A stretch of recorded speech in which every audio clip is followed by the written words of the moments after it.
those tax changes and many others, the Labour Party have not ruled out. OK. And we know well, let me pause you right there. Labour have ruled out both imposing capital gains tax on people's family home, and they have ruled out re-evaluating council tax bans. So you're wrong.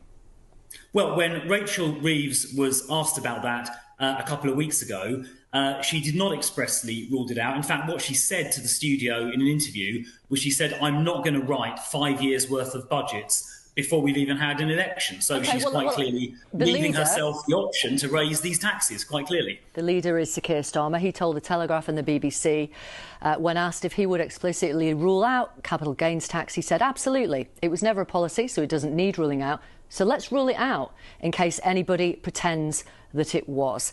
Then Jonathan Ashworth told Times Radio and Sky News, we're not changing council tax banding, we're not doing council tax rebanding.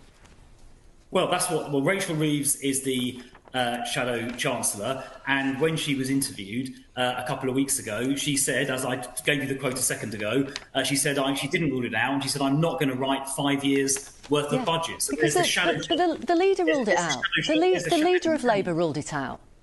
Hang on, there's the Shadow Chancellor, Rachel Reeves, categorically, when explicitly asked, categorically not ruling it out. And we've seen from the analysis that was done and debated extensively 4 or 5 weeks ago that there are those, I think it's 19 Labour spending pledges offset by 8 revenue raisers that have a £38 billion hole, which means the average family, working family, over the next Parliament will pay £2,000, £2,094 in extra taxation, which we went through in detail a few weeks ago. Yeah, Mr Philp, those figures, as you know, have been widely ridiculed. The top civil servant at the Treasury said specifically, do not present those figures as though they have been compiled by impartial civil servants. I just wonder, with 3 days to go... Hang on, 21. He was talking about the totals. So it's true the civil servants didn't add them up, but 21 of those 27 measures were costed by Treasury officials, 21 of the 27.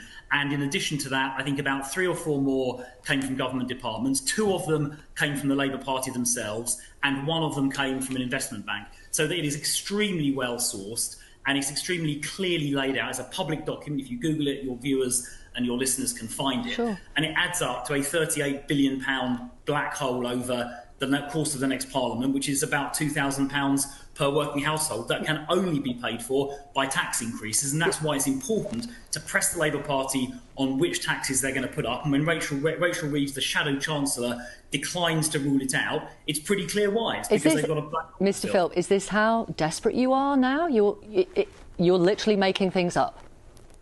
Well, that's absolute nonsense.